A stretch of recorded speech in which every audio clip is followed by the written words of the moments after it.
Crazy. Oh.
Hey everyone, we're going to get started in just 1 minute or so. We have a few in the hallway who are trickling in, but we do want to stay on time.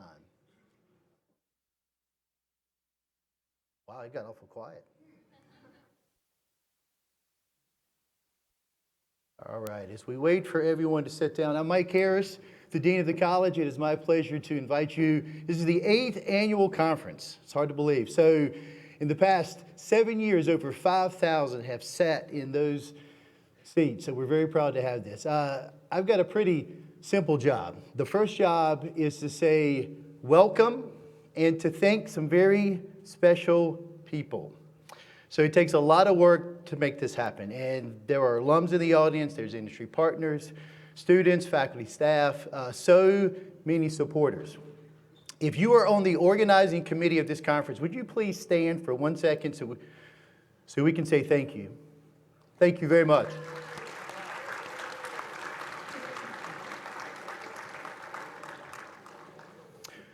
Students, they are here for you. They are here so that you have a first-class professional development opportunity.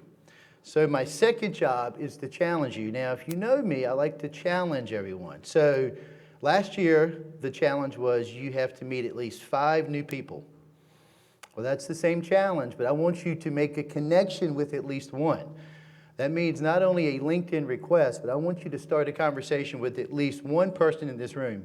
You can never know who you will meet in this room. In fact, the keynote, we had some conversations prior, but the first time we actually met was in this room last year at this conference. So you can never tell who you will meet today. Take advantage of the opportunity. So for some, you're thinking, well, we're not in class today. Well, that's not quite true. You are in class. This is a learning lab today. You've got a few jobs. First of all, you have to listen. Secondly, you have to learn. Third, I want you asking questions. And number 4, which is the most important, I want you to network. That is very, very important. Make sure you take advantage of this opportunity. At ECU, we want you will graduate with a high-quality education, but we need to make sure that you have the experiences to complement that and a network that will follow you long after graduation. That's very important. So take advantage of the opportunity. So my third job is another easy job. It is to introduce our keynote speaker.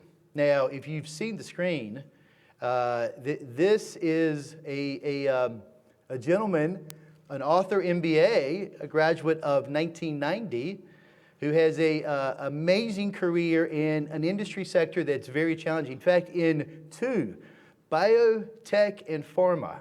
So in those industry sectors, do you know who you're interacting with? You're interacting with MDs, PhDs, Ivy League MBAs, and Raj Kannan, ECU MBA, author MBA. Very successful. He's a CEO of I-Mab in an amazing career.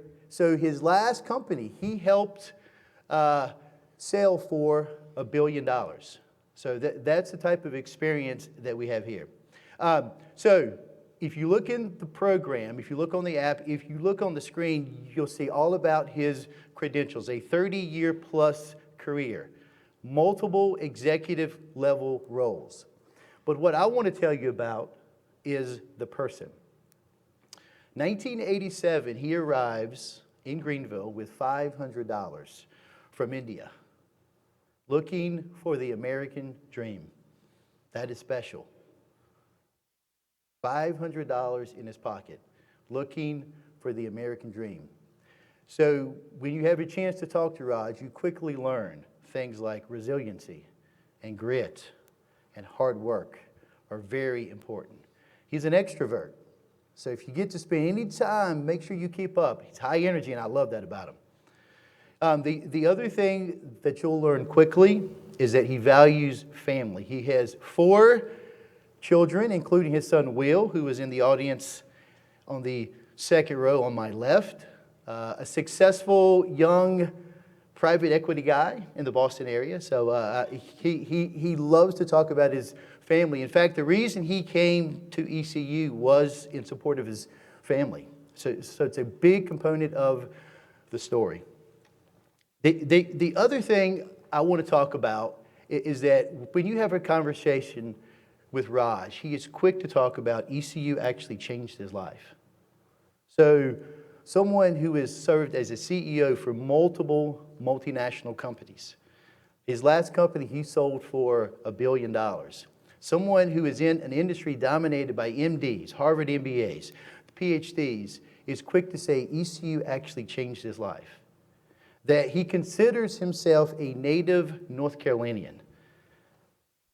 So when you hear the message, just know that he bleeds the purple and gold. Very inspirational. So with that said, I want to invite my good friend, author, MBA, and keynote, Raj Kannan, to offer some words. Give a big hearty welcome to Raj Kannan.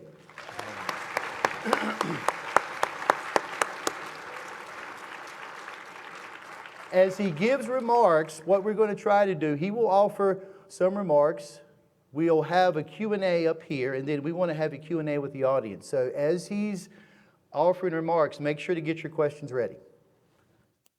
Thank you, Raj. Thank you, Mike. Absolutely. Can you hear me? Can everybody hear me? Okay. Thank you, Mike, for that very kind introduction. Good morning, everyone. I'm still trying to clear my voice in the morning. How's everybody? Okay, my God. Did we all have a cup of coffee and had a good night's sleep? So, first and foremost, I feel like I've been asked to host Saturday Night Live. This is like a dream come true moment for me. I'm truly honored to be selected as the keynote speaker for this august event. Although I do have a suspicious feeling that Mike and Paige, in particular, may have called a few people that are better than me and more qualified, and none of them could do it on a Tuesday. So they said, and Paige must have said, golly, I think we gotta settle down with Raj, right? But in all honesty, to the organizing committee, thank you from the bottom of my heart for providing this opportunity to me. I wanted to talk about 3 specific things in telling my story and to try to make it as beneficial as possible for all of you. But before I say or share those 3 things or 3 insights with you, I wanted to say a couple of things and pick up on what Mike just said. I think I speak for Mike, the organizing committee, the professors in this room, and the teachers outside this room. We're all vested in your success. We want to see you do well. We want you to have a better life. We want you to have a better standard of living than any one of us had. And second, as Mike said, I can say this, choosing to do the MBA at ECU was a life-changing moment for me. ECU has some of the best professors, not just in the country, on the planet. Dedicated professors. And ECU and these professors gave me a foundational base of knowledge in how to think about business.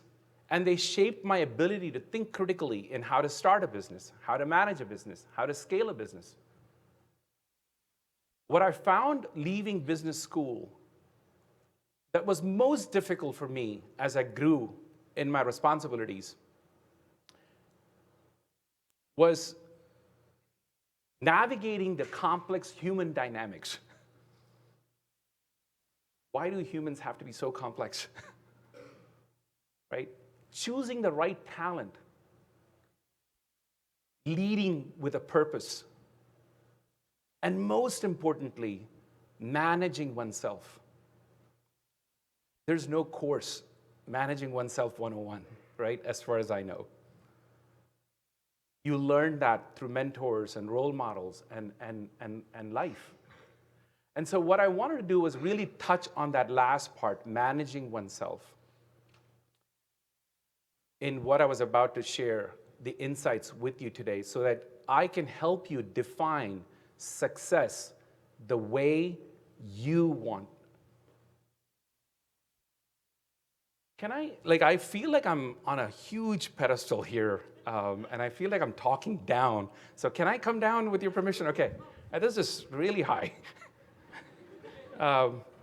So this feels much more normal, like I'm having a conversation with you.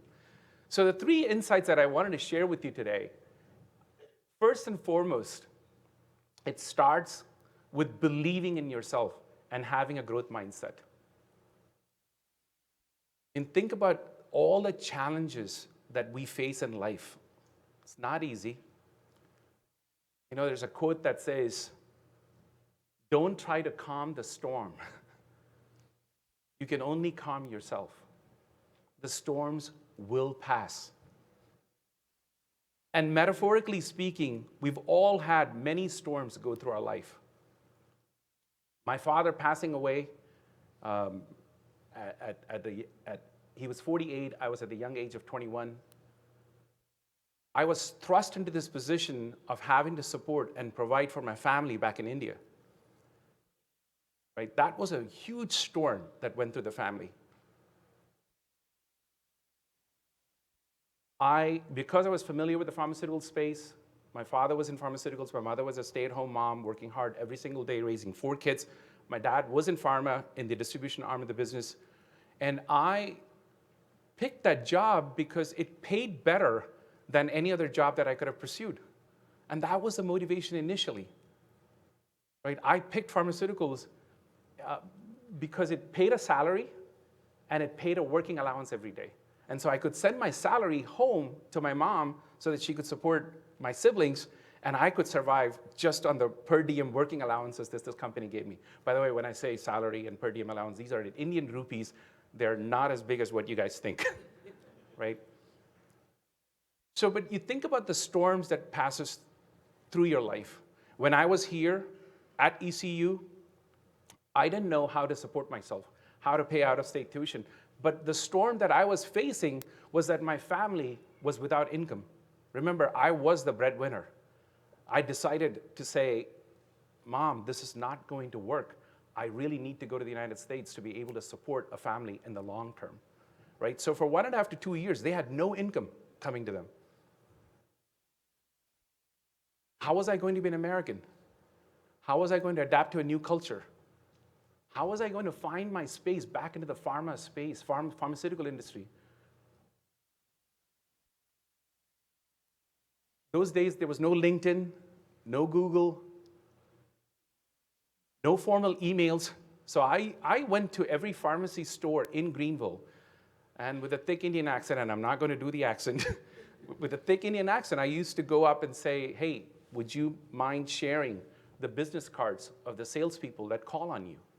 And I used to send them handwritten notes expressing my interest in that company in sales.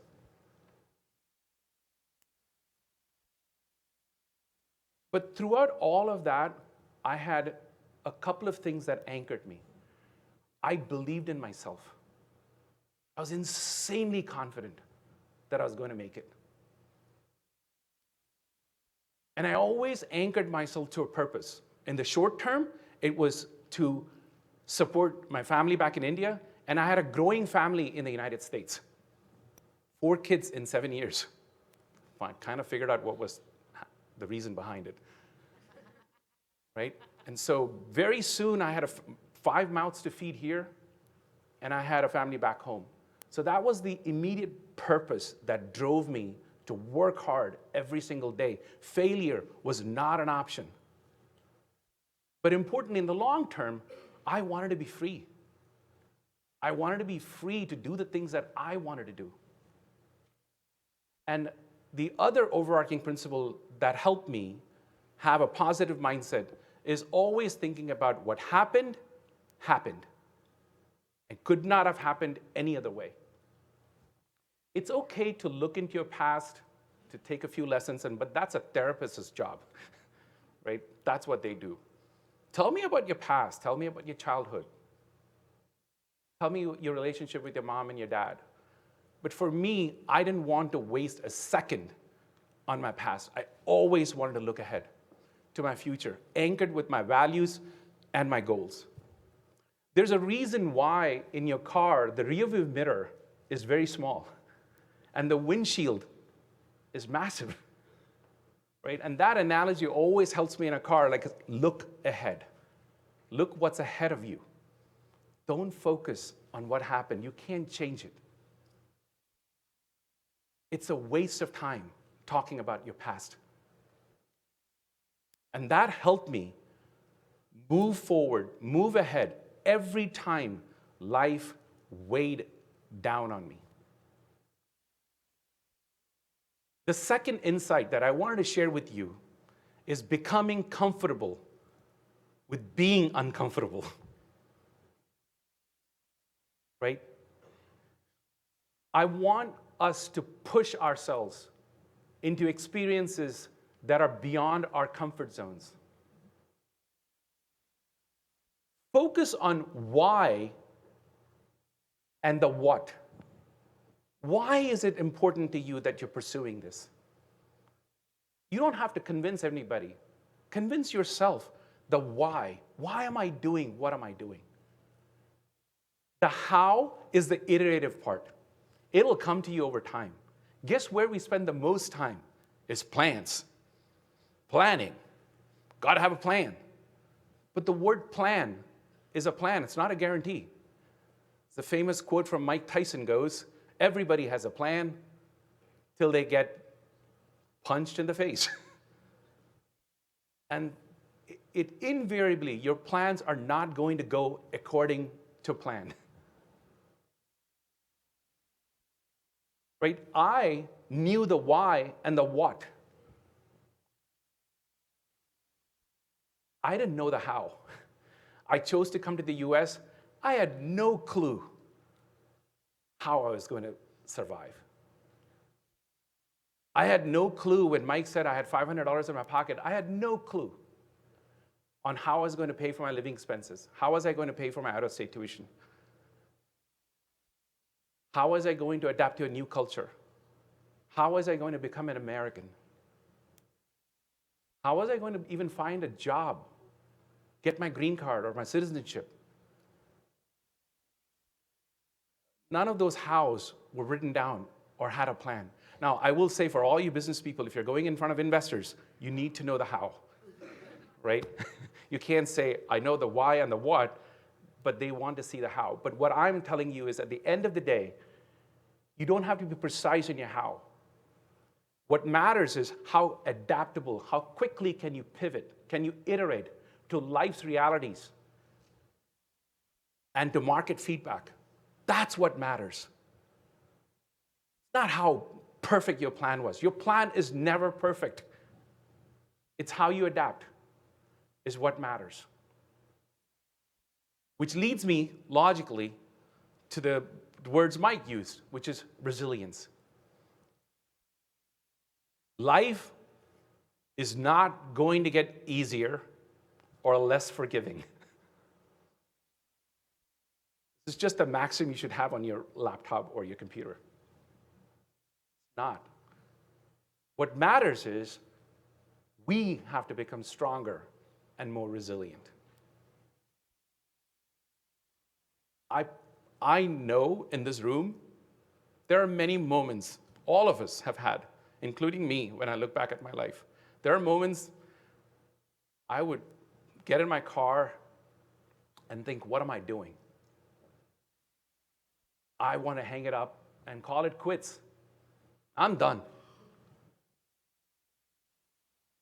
Both in my personal life as well as my professional life. My son once called me, and I have his permission to pick on him, at least for one joke. So Will called me out of the blue, and he said, Dad, I'm 25. I'm an associate at a private equity. I don't know what I'm doing with my life. And I was thinking to myself, I was riding a bicycle in a small South Indian town, calling on doctors. You're like 100 times, 1,000, what's the number that you would give?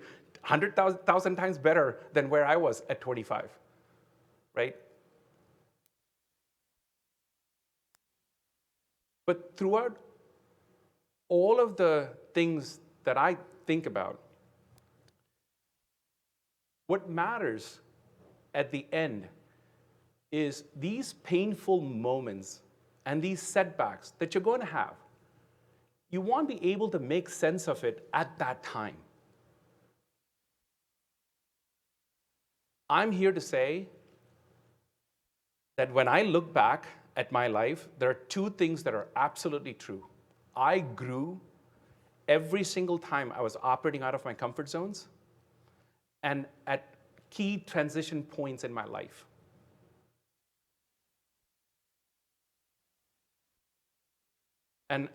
And I will say, I think when I look back, and I'll say this conclusively, that every painful moment that I had when I thought that life was over, I had no options, this is it, I can't believe this happened to me. I look back at those moments, and I've always been able to connect the dots, make sense of it, and believed that those things happened, were the best things that happened for my life. Not a single one that I cried about. Looking back, at that time, it didn't make sense, but you can only connect the dots looking back. So in summary, I will say, believing in yourself is the start. It's something that you have to have, right? And having a growth mindset, thinking about life in possibilities. It's important to operate out of your comfort zone. As they say, that's where the magic happens. That's where you grow. And last but not the least, never give up on your dreams. And most importantly, don't give up on yourself. You're unique. You have incredible potential inside you that is waiting to be unleashed. Your teachers, your professors, your mentors, our job, we may have different titles. I'm the professor in information systems. I'm the professor in finance. All of them are trying to do one thing, is unleash that incredible potential that exists within all of us.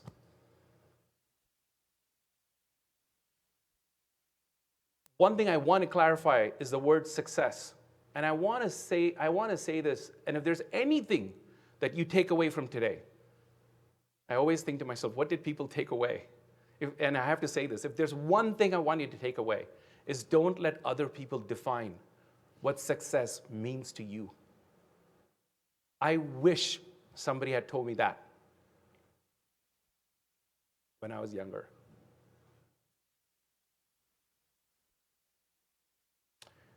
Define success on your own terms. I would rather live a life that I could call, I lived a satisfied life than a successful life. Because when you ask the questions, am I satisfied with who I am? Am I satisfied with the life that I have? Am I satisfied with how I live my life? The answers to those questions come from within. Those answers only you can answer. But success, as we all define that word, it's a loaded word. And most of the time, success is defined externally by others. They validate you. Imagine how much we look for the likes on every one of our posts. Why? Because you're looking for that validation from externally. Lastly, I want to say this to East Carolina University. Mike, to invite me here, to Paige, to Linda, to the organizing committee. ECU was a transformational moment. It was a life-changing moment for me. I could not have had the life that I have today if ECU had not thrown that proverbial rope to a young man desperate in India wanting to find a better life. And I grabbed that rope and I'm still climbing the metaphorical mountain in my life. I remain grateful, always. This is hallowed ground for me. This is not where I just got an MBA. I'm grateful and I feel blessed. Thank you very much.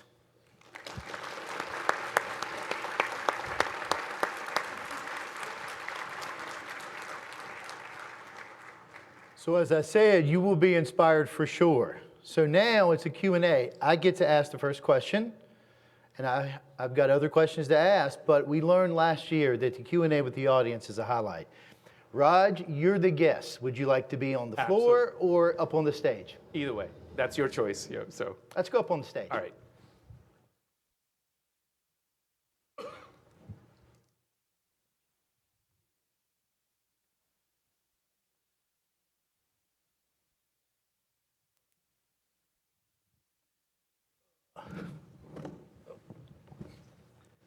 So a important lesson for everyone in this room is that you have your own ECU story. You just heard an amazing story. I'm a big fan of examples that show you just how far that ECU education can take you. If it's in Greenville, if it's in Raleigh, if it's in Charlotte, if it's in Switzerland or Boston. So, Raj, how did you choose ECU, and how did ECU, that MBA from ECU, how did it prepare you for an ultra-competitive environment where you've had all this success? So you would expect an answer like, I did pros and cons between schools, and I thought ECU offered me the best choices. I will say that I was pretty simplistic in the way I thought about it. As I said, pharmaceuticals was where I wanted to excel in. I never deviated from that. There was a lot of temptations to look at Wall Street and to look at computer companies like Microsoft. There were some up-and-coming companies, and maybe I missed an opportunity to excel in some other sandbox. But my sandbox was always pharma. And I was drawn to it, and then I circled universities that had pharmaceutical companies around. So New Jersey was one area that I applied to. And then Burroughs Wellcome, which is now called Glaxo, GSK, which was right here in North Carolina. So I applied to schools in the hope that the professors would know executives at these pharma companies and I would be able to get a job. It was it was that simplistic in how I thought about it. The other reason I picked ECU is there was an inkling, just an inkling, that I might be able to get an assistantship to be able to pay for my school. But that was fortuitous. ECU sent me an I-20 and an admission letter, and I never looked back. I took that, went to the consulate, started applying for my visa, student visa, and I just did not even wait for anybody else to. So in some ways, it was sort of like fortuitous in how I chose ECU, but looking back, you never know whether that was the right decision or not, but it was a good decision that I made, And today I look back, I can say it was the best decision that I made, right? And I've talked about sort of the second part of your question, which is the career part. I think, like I said, the foundational base knowledge is very important. What I think is important is how you manage yourself.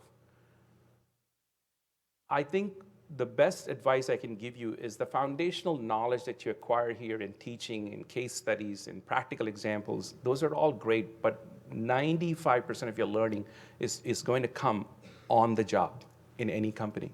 And I think what ECU does is that it equips you and gives you the resources to be successful in that career, but there are many things you have to do differently as you go out into the business world, which is think about, like he said, networking. So really have a set of peers, set of advocates, mentors who can guide you and tell you how to navigate.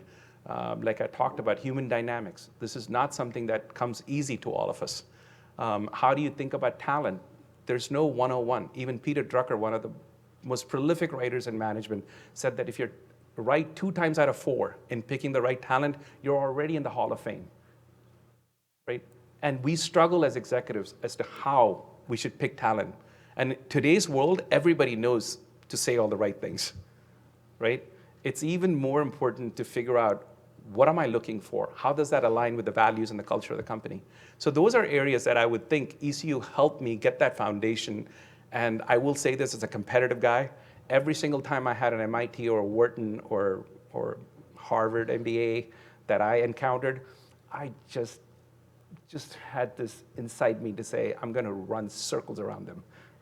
And I did. So just because I came from ECU, because I just thought like I had to work doubly hard to prove myself, and 9 times out of 10, they were not any smarter than any. That is just something that we perceive just because you came from Harvard. I think ECU students are just as smart, if not smarter, but they've got this drive and hunger that I don't see in the others.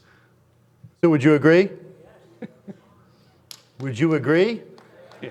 There you go. So you hear it in the classroom often, but pirate grit is a real thing for sure. So I have other questions, but as we talked about, this conference is for you.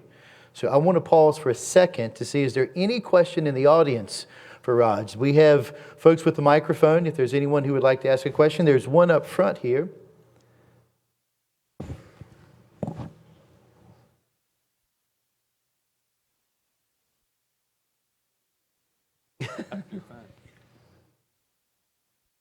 That's actually Jenna. Yes. I wanted to thank you for coming, first of all. And then I wanted to ask, you were talking about mentorship.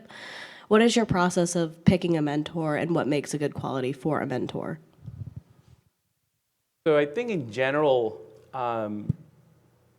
it's a two-way street, number one. It's not like a one-way, a mentor and a mentee. They kind of make each other's life better. But in general, my principle has always been to find a mentor outside of a company at a higher level. If you are within the company, and if the company is big enough, then find somebody who's outside of your functional area. Because the technical skills is not what you're looking for from a mentor. It's the other human skills that you're looking for in terms of how to manage your emotions, how to navigate this landscape, how do I think about getting greater responsibilities, how do I become more visible, how do I make myself more present. What do you hear in terms of feedback? If you had to give me feedback, what are areas that I could do better at? That's where a mentor really becomes very useful to you. So if you put those criteria, then pick the people that can be the most helpful in the areas that I just outlined. Hope that helps. Okay. I think we have another question up front.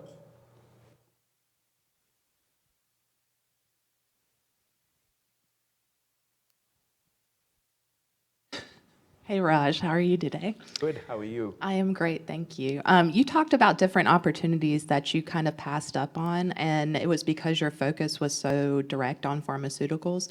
What kind of advice would you give to somebody who doesn't really know exactly what they want to do about the opportunities that come available to them? Great question. I think I focus on pharmaceuticals because of a fortuitous thing that happened for me. which is my family needed my support. I just jumped into sales. I figured out I was really good at sales. My dad was in pharmaceuticals. I was familiar with that space. And I just anchored myself to say, this is the space I want to be, right? It was just as rudimentary as that initially. And then I never deviated from that because I kept doing well. And the more you do, like the feeling is as I do better, you get addicted, right? And you say, I can actually do this. And the wins start becoming self-fulfilling in terms of why you want to stay in that same space. For people that did not have that sort of my twist, I think you should try different options. Because initially, as you start your career, if you don't have a clear anchor in where do you want to excel, then try different options. There's no rush. There's no time deadline that you have to be as somebody by the time you're 28 or 30 or 35. Figure out where your strength lies. And that is, I think, one of the self-discovery parts, but give it all you have. Don't start with, where's my passion and where's my heart?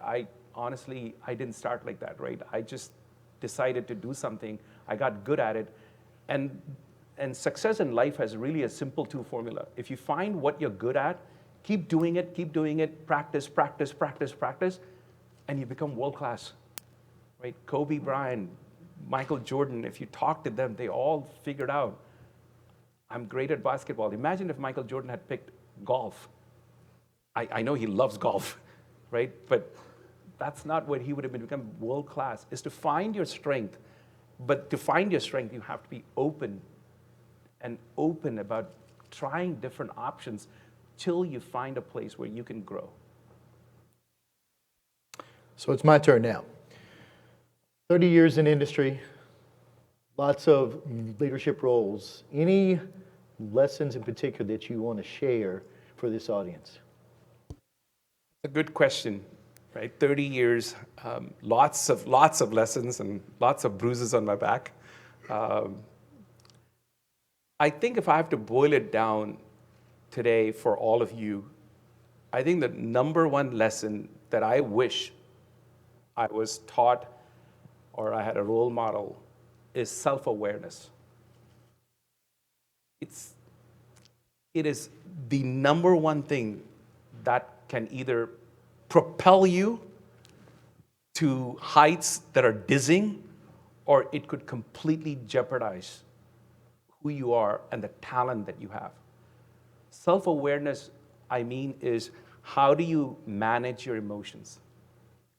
I wasn't good at it because I was so focused and so obsessive about where I wanted to get to. Life taught me very important lessons. My family taught me very important lessons. And if you keep your ears open at dinner tables, you'll hear their feedback, their unvarnished feedback. Whether you want to hear it or not, they'll tell you. And if you really pay attention to that feedback from your loved ones, from your peers, from your mentors, you will know who you are and the kind of impact that you're having every day with your words and your actions.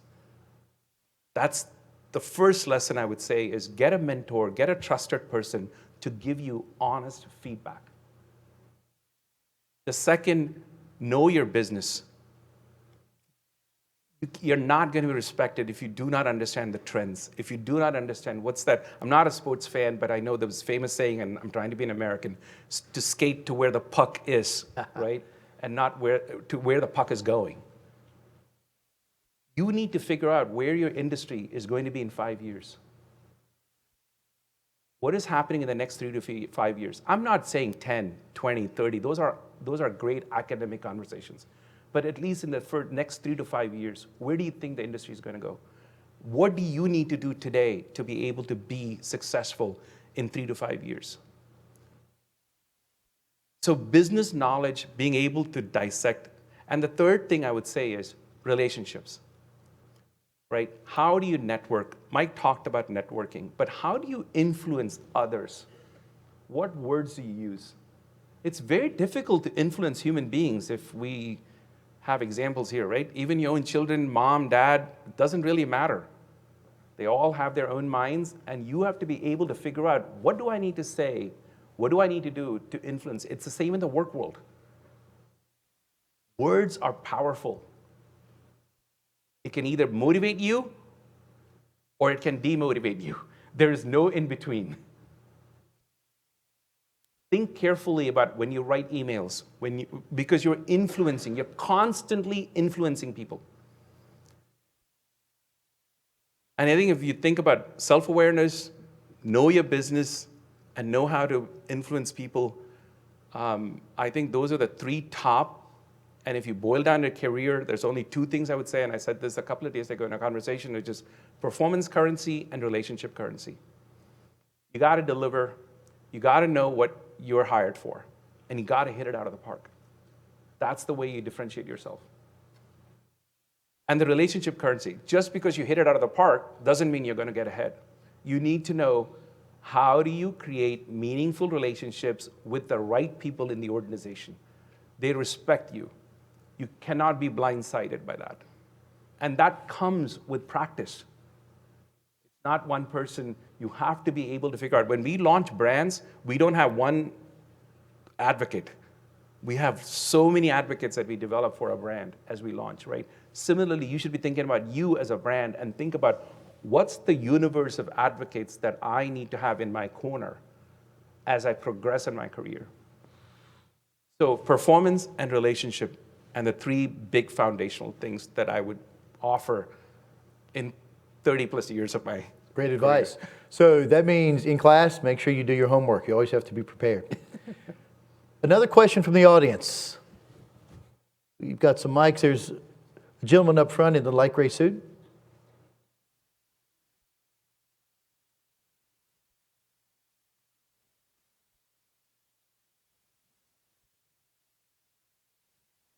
Hi, thanks for coming. So how do you balance the need for profitability and also the responsibility of providing affordable healthcare for people? Wow. That could be a That one we have separate no seminar by in itself, right? This is the question that we in pharmaceuticals today face, is how do you make medicines beyond the United States? If you think about it, many of the billions of people around the world, so it's a much broader question, because human beings are human beings, regardless of which country they belong to. And they deserve the innovative therapies. They deserve to have affordability. They deserve to have access. But let's just say United States. I think we have to be able to think about, how do you reduce the cost on innovation?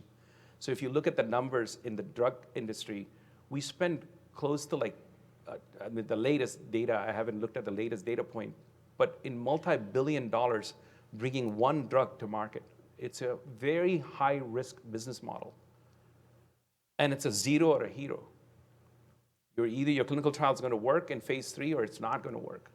But the amount of money that you spend in terms of clinical trials is enormous, and it's a sunk cost. So we have to figure out how to think about regulatory pathways. We have to think about social determinants of health. There's so much from an infrastructure standpoint, people not getting access to health. We have to think about, how do you make it more efficient within the healthcare system? If you think about just drug pricing, and I can speak about drug pricing for the whole day, right? 43% of the drug price is lost to middlemen in the distribution channels. In a world filled with Amazon.com and product on demand, why do we still have an archaic system that we can't get our drugs directly into the hands of patients? We have a perverse healthcare system where high prices are needed because everybody has to take their cut. So I could go on and on as to how to make it affordable, but these conversations, rightfully so, I think your question hits at the heart of all we do. I think if I think about what wakes me up in the morning and what gets me going, is I know, and I chose the pharmaceutical industry because of this, is because I knew that all along we're doing something to make people's lives better and to help them live longer. But the question of affordability and access is also starting to drum up because of the enormous cost that we as companies and as an industry spend in bringing those innovations to market. So great question, and this is a great project for students to think about, and I'm happy to hear every one of your solutions in how do you make this more affordable. Another question. Starting to run a little short on time, but we do have some time for a question or two. Looks like we have one in the far back. First off, I'd like to say thank you for coming to speak today. As many of us in here are upperclassmen, I know we're all looking forward to starting our careers soon. And as a student in the School of Hospitality Leadership, I think a question for all of us would be, what can set us above the rest when it comes to putting in applications and becoming that next person in their company? Sorry, can you repeat that? What? How can we set ourselves above the rest when it comes to putting in applications as we start our careers? That's a great question. I think Mike touched on this. I think your networking ability and to create meaningful relationships with stakeholders is the starting point, because I think your education, if you're just having a degree, you have to be able to show if you've done projects. You have to be able to speak fluently about the company. And when you're trying to make an application, try to talk about the job that you are going to get, but importantly, add, hey, this is what I think I would bring to the job that would make a difference to your company. This is how I'm thinking about my job role. I looked at the job description. This is what I'm thinking about. I would love to talk to you more about how you think I could fit into this organization. Be confident, but have the network. And when you apply, the application alone is not going to help, right? I think you have to be able to get that network activated, to be able to say, hey, all I'm asking is, give me a 15-minute chance to give you the elevator pitch as to why I could give a run to other people's money, right? I could run circles around other people, and here's why. Get your elevator pitch really, really as pithy as you can. Work with mentors to be able to get that pitch, and then activate your network and talk about what can you do differently, better, cheaper, or faster in the job description that you have. That's how you stand out in conversations with people. By the way, they're all selfish. They're not looking out for your interests. They're only hearing, what can you do for me, right? And so be like a salesperson. Think about what can you do for them to make their life better, easier. Hey, look, I'm going to make you look like a superstar. Give me a chance. So I appreciate the questions. Unfortunately, we are out of time. So think about the lessons from the keynote. Think about Raj's journey. Think about your journey. That among the many things that were shared, to me, a key takeaway is you define success. That success is defined by your parameters. Do not allow external factors to define success. You get to define that. Enjoy the ride. You got to be tough and resilient, and understand their performance drives everything. So Raj, we do have some goodies. In fact, we've got so many goodies, I couldn't just hand you one thing. We have a whole luggage case of goodies. So thank you so much. Thank you very much. I really appreciate it.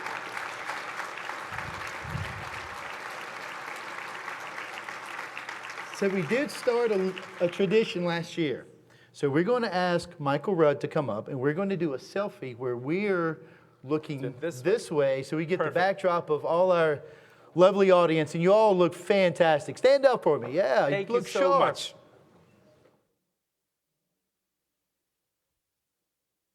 All right, Raj, you ready? Yep. Okay. All right. So you want to do this right here? All right, ready? One. Everybody can do this. All participation. There we go. 1, 2,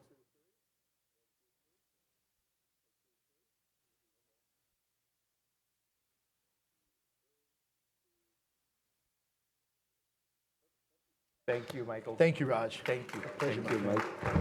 Awesome. Thank you.